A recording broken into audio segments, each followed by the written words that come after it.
ఇప్పుడు సీనియర్ శాసనసభ్యులు గంటా శ్రీనివాసరావు గారు.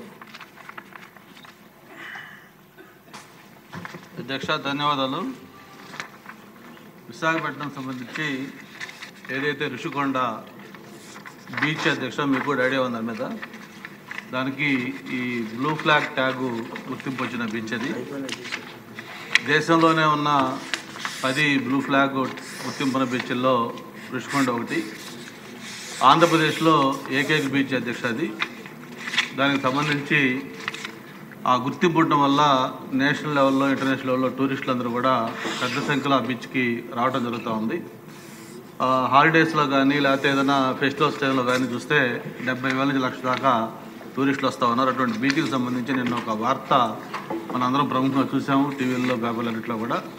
దాని గుర్తింపుని తాత్కాలికంగా ఆ బ్లూ ఫ్లాగ్ ట్యాగ్ ఏదైతే ఉందో దాన్ని రద్దు చేసి దాన్ని అబియన్స్లో పెట్టారు. దానికి కారణాలు ఏంటనేది కూడా చెప్పడం జరిగింది అధ్యక్ష. ఏదైతే ప్రధానంగా సెక్యూరిటీ కానీ, శానిటేషన్ కానీ, లేకపోతే అక్కడ పార్కింగ్ కానీ, లేకపోతే వాటర్ క్వాలిటీ కానీ, ఇతర పారామీటర్స్ ఏవైతే ఉన్నాయో అది ఒక డెన్మార్క్ ఇంటర్నేషనల్ సొసైటీ ఇచ్చే గుర్తింపు అది. ఆ పారామీటర్ సరిగా లేకపోవడం వల్ల ఆ గుర్తింపు తాత్కాలిక రద్దు చేస్తున్నట్టుగా చెప్పడం జరిగింది. ఇది అందరూ కూడా చాలా ఆందోళన కలిగించే అంశం అధ్యక్ష. అయితే టూరిజం డిపార్ట్మెంట్ వెంటనే దాని మీద స్పందించి దాన్ని దిద్దుబాటుకి చర్యలు తీసుకుంటామని చెప్పారు. బట్ నేను ఒకటే మీ ద్వారా తెలియజేస్తుంది సభకి ఏంటంటే, ఏదైతే ఇటువంటి చర్యలు జరిగినప్పుడు దిద్దుబాటు చర్యలు తీసుకొని దాన్ని సరిచేయడం కంటే కూడా అసలు ఎందుకు జరిగింది ఇది, ఎందుకంటే ఒకసారి ఆ మార్క్ వచ్చిందంటే అది ఇంటర్నేషనల్గా చాలా ఎఫెక్ట్ అవుతుందని రిప్యుటేషను.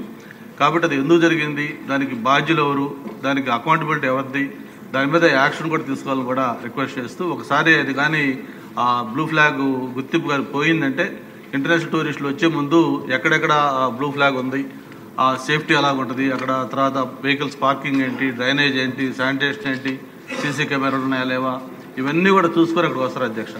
కాబట్టి విశాఖపట్నానికి ఐటీ, టూరిజం రెండు కూడా చాలా ఇంపార్టెంట్. కాబట్టి ఆ టూరిజం మీద మనం ఫోకస్ పెట్టుకోవాలి. కాబట్టి వెంటనే దీన్ని తక్షణం స్పందించి మళ్ళీ రేపు ఒక 4-5 డేస్లో దాన్ని మళ్ళీ కమిటీ వస్తుందని చెప్తున్నారు. ఆ కమిటీ వచ్చే టైంకి అది కూడా రెక్టిఫై చేసి దాన్ని మళ్ళీ ఆ ఫ్లాగ్ వచ్చేట్టు చేయాలి.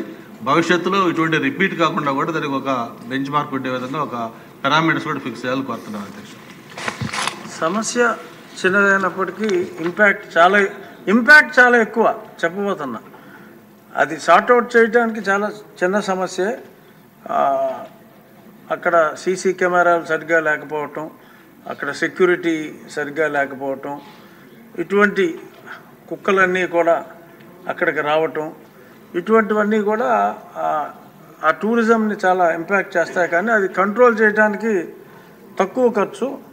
సో ప్రభుత్వం దృష్టికి తీసుకొచ్చారు. అలాగే స్థానిక ఎమ్మెల్యేగా మీరు కూడా ఎక్కువ దృష్టి పెడితే ఆ ప్రాబ్లం ఇమీడియట్గా సార్ట్అవుట్ అవుతుంది.